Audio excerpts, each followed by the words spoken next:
What's up, everyone? Welcome back to the channel. Boozer, thanks for stopping by. Today we are on the test server here, and we will be playtesting and showcasing one of the brand new champions being offered here in December of 2025, and that is going to be this champion here from the Banner Lords, Cecilia the Red Hope. Now, she does have some Christmas theme colored. She looks amazing, to be honest. She got some extra shine on her armor. Looks great. In terms of her overall base stats here, she is a defense-based void affinity champion here. So 1520 on her base defense, 107 base speed, which is very nice. And she has boosted crit damage, which means, at least visually, it indicates that she is going to be a damage dealer. So let's check out her kit here real quick. Got the A1, single target hit, heals all allies by 10% of their max HP. Defense base, got 20% damage here from books. It's a similar attack to Cardio, so it's not too bad. It's going to be a full team heal of 10%, very nice. Got an A2 here. 5-turn cooldown, books down to 3 turns, 10% damage from books only, so not a significant amount. Attacks all enemies twice. The damage dealt by this skill increases by 5% for each ally above 50%. So if you're attacking first in arena, for example, you're going to get a 20% damage boost right out of the gate. Places a veil on all allies except this champion for 2 turns as well. A little bit of extra protection. The damage is based off of defense and enemy max HP. Gotta love to see it. That means she might be pretty good against some bosses as well. Maybe we're seeing Marius 2.0 here. And then her A3 here, we got a 5-turn cooldown, books down to 3 turns, also 10% damage from books. Attacks all enemies before attacking, places increased defense on herself. So she places a buff on herself, damage boosting buff, increased defense, and then also places strengthen and counterattack on all allies for 2 turns. This makes it probably the best team-wide counterattack buff in the entire game. Valkyrie has team-wide counterattack with a big shield, but Cecilia here places increased defense as well as strengthen and counterattack, which is 3 buffs, which is actually insane. But wait, guys, there's more. Her passive active effect, 6-turn cooldown, books down to 4 turns, places revive on death for 1 turn on an ally when that ally's HP falls below 50%. Now, I'm not too sure how this works, whether it places the revive on death on their way down to 0. So what if the move kills somebody? If the move kills somebody, does the revive on death still trigger, or does it only trigger when your ally survives the hit, for example? I like this bellow, another spelling mistake there. If there are multiple champions on the team with this skill, only activate 1, blah, blah, blah. So that makes sense. 4-turn cooldown on that. Passive effect at the start of this champion's turn, remove 1 random debuff from an ally and fills their turn meter by 10%. Not a crazy passive effect, but still it's not too bad. For example, Doom Priest takes 1 random debuff off everybody with a small heal. It's just not that great, but not as good as Doom Priest, for example. But the active effect can be very interesting. And then defense on all battles here by 30%. Marius is 35%, so it's a little bit weaker. Cool thing about her is that she actually places 5 potentially team-oriented 4 team-oriented buffs. So she got increased defense, strength, and counterattack with the Veil. But she also places Revive on Death too, which could be, a 5th buff. So in a protection set, as a support champion, she could be doing some pretty crazy stuff as well, just boosting up team damage. So definitely could see her being very, very useful in like PVE areas. But we could definitely check her out in some arena as well, see how well she performs. But first, we're going to have to test out her damage. So I'm going to show you guys the build that I'm going to use her in, and then we'll test out in some content. All right, guys, so pretty easy to build her out, in my opinion, for my account. I basically just swap over my Marius gear from his arena build right onto Cecilia here. And then we get basically the best defense based build I can build on my account. So what we got here, 46k HP, a little bit on the low side, but honestly, she got no blessings or anything like that. Even a 1-star blessing will boost up the HP quite a bit. Attack is not necessary, 6.5k defense, 287 speed, 100% crit rate, of course, 327 crit damage. No resistance and accuracy is not needed on her. She does not land debuffs or anything like that, so no accuracy. Makes it easy to build her out. No relics on her. Currently, you can definitely add a relic for more damage, or you can use something like the wand to protect her from getting sheep, for example, or CC'd. In terms of blessing, similar kind of thing. You could definitely use her for more damage. Put her with Reaper. Lightning Cage is going to get tons of value on her because of all the buffs that she lands on herself. So having Lightning Cage protect some of those buffs from getting stripped off. will be very, very good. Otherwise, some kind of damage blessing would make the most sense. In terms of masteries here, now I went down offense and support. She gets a lot of value from lasting gifts because of all the buffs that she lands on herself and the teammates, so she can get some extra duration there, which is really, really good. We're also going to take Cycle of Magic here so that she can get some extra A2s, which is her big AoE slam. And then we got her builder out with general, pretty familiar kind of arena masteries here for a nuker. We got Shield Breaker here for additional damage on the first hit, for example. And we have Helm Smasher. We will take Helm Smasher off for our damage test just to make things a little bit more consistent. And let's see, we'll do that right now. All right, so Helm Smasher is off so that we can test her damage out against some waves. Show you guys the individual pieces here. What we're looking for is crit rate, crit damage, speed, and defense percentage. We don't need accuracy in her build, which makes things a lot easier. This is a helm for sure. Now this is a helm. This is a shield, pretty good shield here. Pretty good glove. It's a rare glove. This is a pretty good chest and pretty good boots there as well. We do have stone skin on her for 1 turn of extra survivability. Bannerlord, amulet, and then we do have a Slayer banner here just for the 5% crit rate because then we needed to hit the stats on her. So that's the build, guys. Let's test her out in some content just to see if she can actually do some damage. All right, guys, here we go. We are on the Dragon Wave 10 Void Affinity wave here, just where we usually take our guys. Let's see how much damage she can do. No Helm Smasher is on, so let's test out the A2 here. This is their big ability because their A3, I don't expect this to be a very strong ability. A 3-turn cooldown, all these buffs, and then she's buffing herself and then she attacks. I don't expect her to have a big ability here, but this one with the enemy max HP damage multiplier booster, I definitely think will be significant. So let's test her out here. 1-time speed for the cameras, decreased defense and weaken is landed, and we hit twice. Honestly, that's a pretty good hit. Yeah, that's a pretty good hit. Way better than some of the hits that I've seen from other champions. We got almost 1 million damage there from that A2. Actually, really good. Let's try that again. I think it's going to be relatively consistent.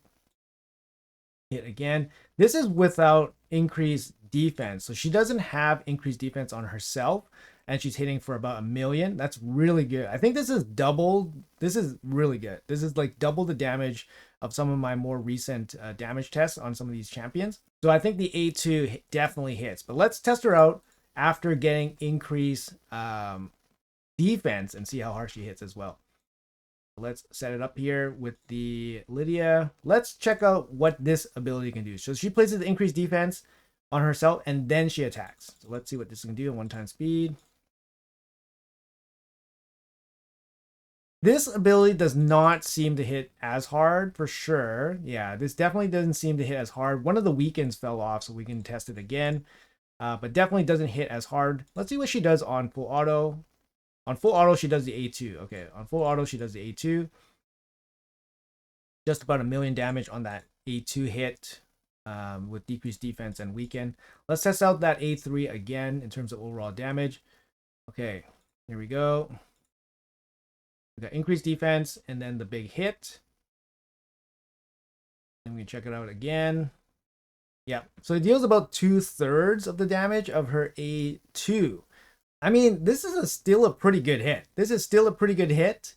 Yeah, but the A2 hits way harder. And this is PvE content, so we kind of expect it to hit pretty hard. But yeah, it hits way, way hard. And lastly, let's test out the A2 with increased defense to see how much harder she actually hits. Going into this, let's test out the A2 here. Boom, boom. This time, noticeably stronger, guys. Noticeably stronger. We don't have Helm Smasher on or anything.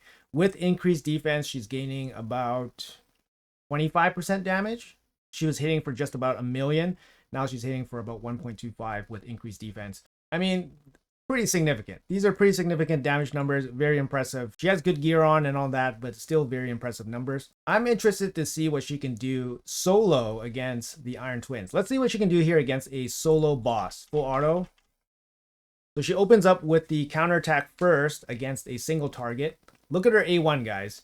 Her A1 on the counterattack is healing her up for 10% every time. So she does basically have some kind of self-heal on herself. She does require to, counterattack and hit and take a turn and all that. But look at this sustain from her. It's actually insane.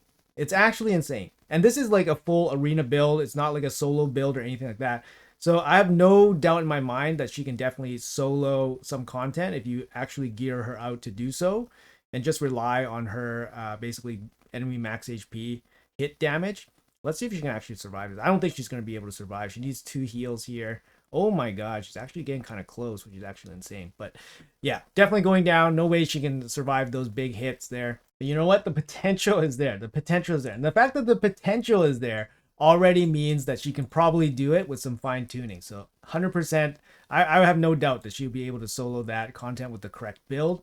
And then, of course, she gets some healing as well from her A1, which is absolutely nuts.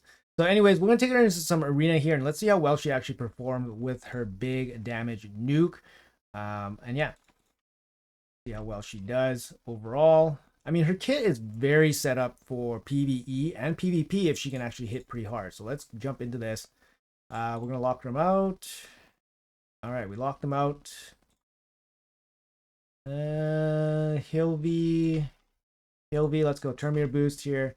All right, let's check this out here. We do have no plus defense, but we're just going to hit twice here. Everybody's above 50% HP, so she's going to get 20% damage boost. And we go hit. Not quite able to kill anybody, unfortunately. And then she goes... Okay, that was a little bit weird. I don't know why we got a instant turn after getting hit by the Lazurius. I really don't know why. That's kind of interesting. Let's hit back with the A3 here. Able to wipe them out. That's really strange. Actually, is there any way we can redo that situation again? Let's try again. Oh, I know now. It was because of the Freya passive. That was very interesting, actually, but I figured it out now. The Freya passive gave him the Cecilia the extra turn. So my bad there. Didn't recognize that right away, but we can do the double hit here again. So that Laz is going to come in here, I think, and then kill a bunch of stuff. Maybe. Nope. Yeah, it's kind of weird. The hit happened. I don't think my guy died. My guy still has the shield on, and then we get an instant turn. Actually, I have to double check that, and then we get the attack, which is very nice. Yeah, she hit pretty good there in both instances, but let me check out the team here. One sec. So it makes sense that Freya gave the instant turn, but Cecilia didn't die. So I'm not too sure where that came from. Interesting. But it looks like, yeah, I don't think she died. Anyways, that's probably where she got the instant turn from, which is pretty interesting to see. But both of her hits hit pretty good, but nothing too insane or anything like that. Let's test her out here. This is just going to be basically like speed test, just testing out her damage, how well she can actually nuke. Obviously, she's not just a nuker. She brings way more value than just a nuker. But yeah, let's test her out here again. Let's drop... Oh, we get an extra turn here with the freeze, HP burn. Let's drop the A3 on them.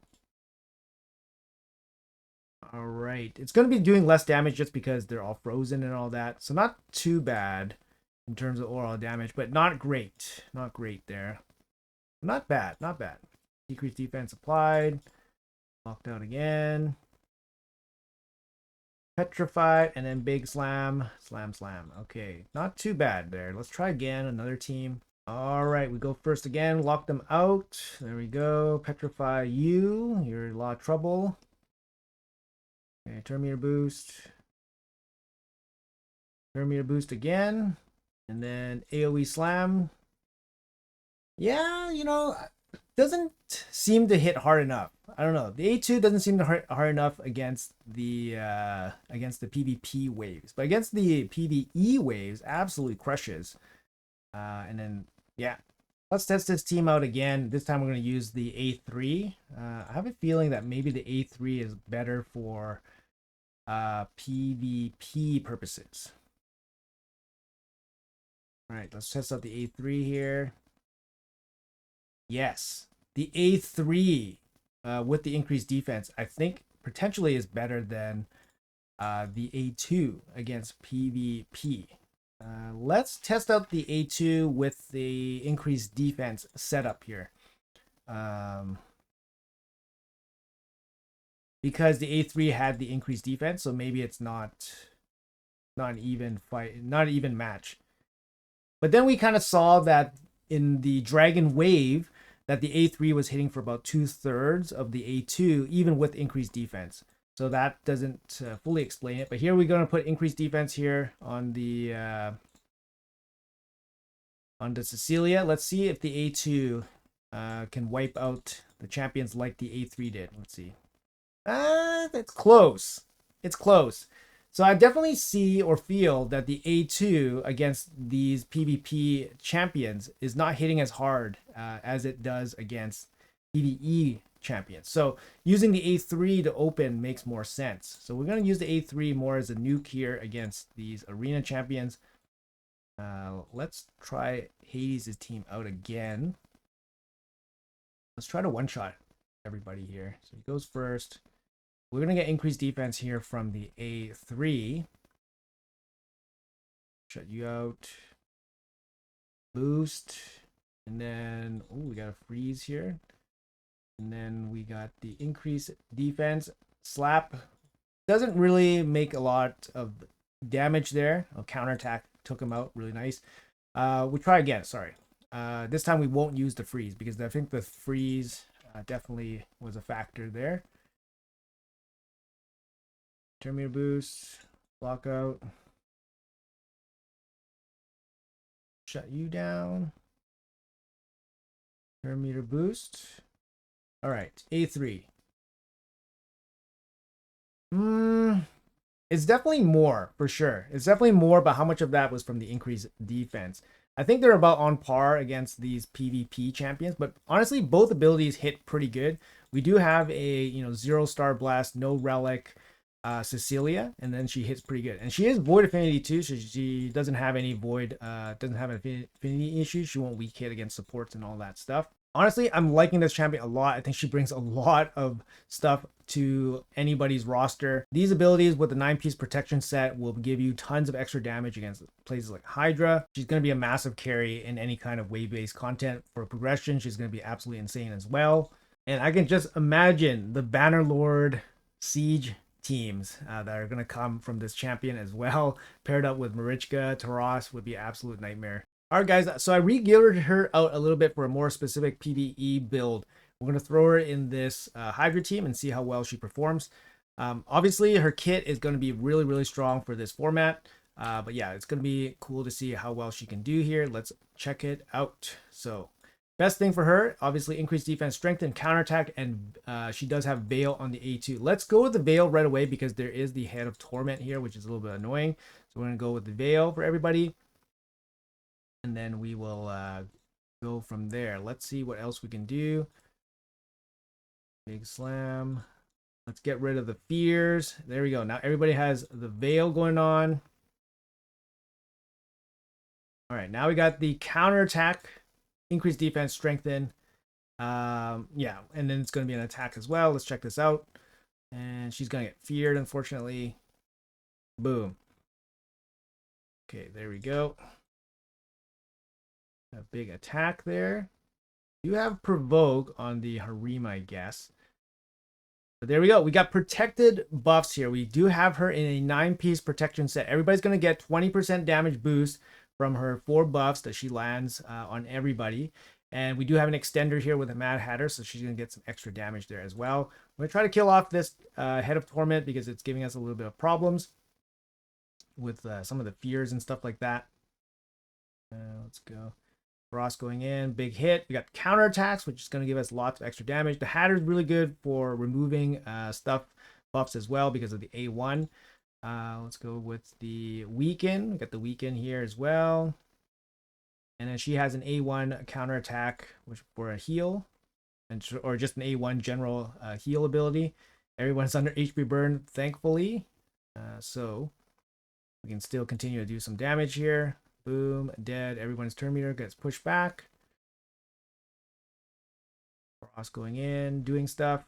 All right, so we got the max HP hit here. Let's see if this can actually do some damage. Unfortunately, there is a the reflect damage here. This might end the run. I actually kind of want to see if it actually hits. Maybe we'll look for another spot to use it. We get a nice heal off. her A1 is actually really good. Her A1's really good at just healing up your team, keeping everybody going. It's actually really good. We might lose Mishinaki here. I don't know. Let's see. Let's see. Nope. Nope. We got the leech. Big heal. Easy. Big hit. Kill. All right. Let's drop that. Decrease defense. Going here. And let's go with the counterattack and increase defense again. Very nice. We're going to go for the extension here.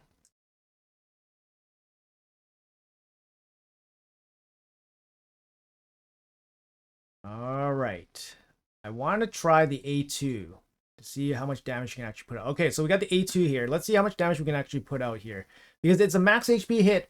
We got the Hydras here on the highest difficulty, so they have a lot of HP. Let's see how hard she actually hits on one-time speed. And slam, slam. How much? 500k? 500k each. Let's see how much Taras can do here, right? Let's see how much Taras can do here.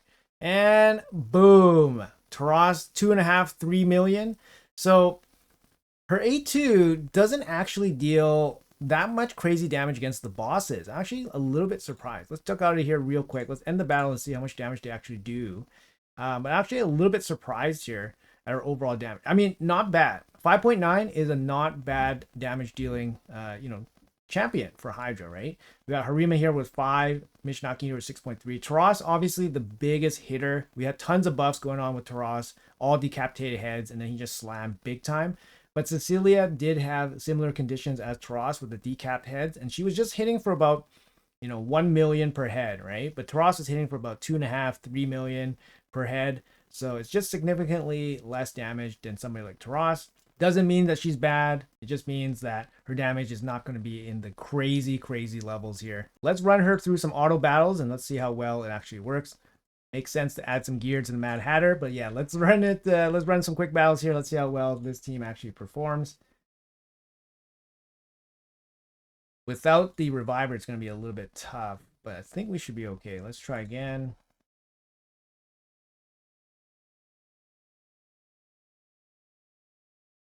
This one, Mishinaki doing 47, Taras 48. Probably died somewhere here. We probably need a reviver. Let's grab one real quick. I'm going to drop the Mad Hatter and put in a reviver just so we can get a damage comparison here. We did lose Weekend from losing the Mad Hatter, but we gained the reviver, which is really good. Just gives us a full 1,000 turns to check the damage output here. From these 4 damage dealers, basically, Mishinaki, Harima, Taras, Cecilia. Mishinaki doing 110. He's bringing the Hex debuff. Nekmo is in a Hex set as well. He's got 54. Harima 147. Taras 100. And then Cecilia doing 76. So her damage definitely not going to be top, unfortunately. Top. Even though she does have the max HP hits. But to her credit, she is not in a ignore defense set. She is in a 9-piece protection set. I'll show you guys the build here, building the stats. She's not geared for damage, yet she still puts out decent damage. So, and there we go, 530, 66 million here. Taras doing 130, Harima doing 142. Like I said, let's show you guys the build here for Cecilia. And she is in a 9-piece protection set. So she has no ignore defense in her build. She has no relics, no blessings. So very base kind of build here. We do have resistance on her as well, so that she can prevent herself from getting all her stuff stolen if needed. 470 resistance. I don't think resistance is super needed on her because she might not be targeted because she doesn't place Veil on herself, but it's just kind of like the stat that I kind of went for her. I did crit cap her, and she does have a little bit of crit damage to deal a little bit of damage, but she's not going to be doing insane amount of damage with this build. But she did pitch in a little bit, which is really nice. Now I'm going to build her in a full 9-piece Merciless set, and then we'll see how well her damage compares to the others. All right, so I swapped her build out of the protection set and into a 9-piece Merciless set here, and let's see how well she can do against these other damage dealers. With that kind of build. Same team here. And then we're going to keep the gear same on all the other champions. I'll show you guys the gear on everybody when we're all done with these damage tests. And then we can kind of just decide whether she is good in which build. Let's check it out here. We're going 1,000 turns. All right, now her damage basically doubles up here, 117 million on par with Taras, Mishinaki, and Harima. She definitely can fit in terms of overall damage with these other damage dealers. Let's try again. I was expecting maybe a little bit more, but her build, if you look at her build compared to the others, it might give you a better idea of how well she can actually perform at her actual potential. Keep in mind, she doesn't even have a blessing or any relics. So this is a big situation here. Now her damage does exceed some of these other champions here and is actually on par. If she was actually 6-starred with Crushing Ren, for example, I think she would actually do more damage than these other damage dealers here. Now, let's jump in and check out some of the builds here on these champions. I'll show you guys. So first, let's look at the Cecilia Red Hope here. 281 crit damage, 4.2k defense. Nothing too crazy, no relics, no blessings. And then in terms of overall masteries here, more optimized for PVE, kind of boss killing damage here. We could do that Helm Smasher. I think you always want lasting gifts because it's just going to be super value on her. But this is the build. It's not super optimized, but it's not too bad. 0 blessings and anything like that. If you want to compare it to, for example, that Mishinaki defense-based damage dealer as well. Mishinaki also in a 9-piece merciless set here, similar speed, way more crit damage and way more defense. So Mishinaki is going to be hitting much harder. He also has a crown. He's also 5-star blessed with Nature's Wrath. And he's also benefiting from the Hex debuff as well, boosting up his damage. So you can kind of see that Cecilia's damage is actually very high. When you put her in comparable gear or even lesser gear, her damage is already very high. So if you compare it to Taras here, Taras is also in a 9-piece merciless set. Similar speed, more crit damage, pretty low on the HP to be honest, but not really the best build for, here we go. Taras still in 9-piece merciless, good HP, similar speed, still more crit damage, 6-star blessed with the Crushing Rend, and a Talon knife as well. And he was basically just doing less damage than Cecilia. So very insane. The max HP damage doing very well. We have Harima here. Unfortunately, she didn't have a amulet. 265 speed. We took that off. Similar crit damage. High defense here compared to Cecilia. She does have 10% less ignore defense, but Harima is doing pretty good damage there as well. We do have her with the Cat's Gaze. So these guys are pretty built, right? We got pretty built out other damage dealers, and Cecilia was doing better than some of them, and definitely will be doing better with comparable gear. So to me, Cecilia, top damage dealer for PVE content, absolutely insane, and actually very good still in PvP. So for me, Cecilia definitely checks all of those boxes where you want an endgame champion. She's going to be super annoying in Siege for those Bannerlord teams if you guys want to build her out that way. She's going to be good in any area in the game. Will be a huge progress carry if you guys draw her early. And yeah, just absolutely bonkers champion, guys. Bonkers champion. Anyways, guys, that's going to be it for the video for Cecilia the Red Hope. Let me know in the comments below what you guys think about this champion. Is she actually insane? Is she bonkers? Does she deserve all that title? Does she deserve the hype? Let me know in the comments below what you guys think. Hopefully this video was informative for you guys. If you guys enjoyed the content, make sure you guys hit that like and subscribe button. It would really help me out. I would appreciate that very much. Thanks for watching till the end, and I'll see you guys in the next video.